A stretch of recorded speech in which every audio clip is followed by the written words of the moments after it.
I got some peaches, probably about a good 2 cups of peaches sliced that are frozen.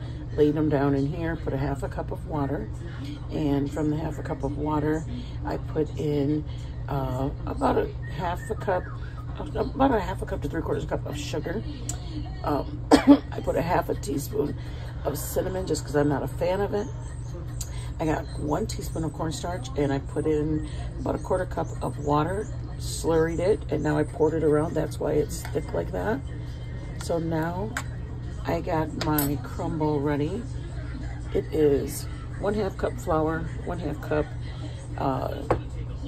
1/2 cup flour, 1/2 cup of rolled oats, and then half a cup of brown sugar.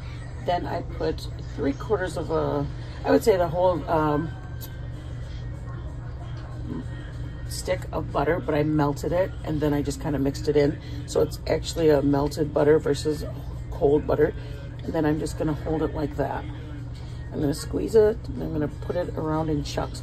If I wanna sprinkle it, it can just go like that. But if I want it to be in little lumps, I'm just gonna squeeze it like that. So you can either pour it around like that,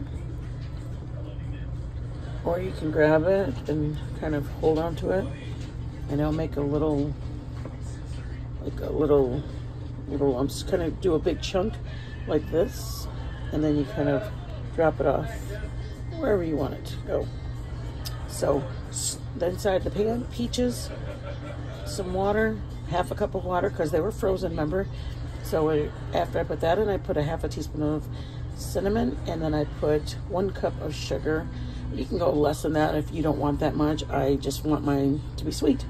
And then I put 1 teaspoon of cornstarch with a 1/4 cup of water, slurried around it, mixed it up in a little ramekin like this. And then I just poured it around. Let it sit for another 5 minutes, and it's on low. Fire's on low right now.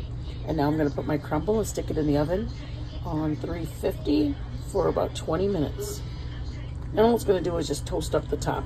There's nothing wrong on it. It's just gonna toast it up. And if you don't wanna crumble it, it'll be more of a flat crust.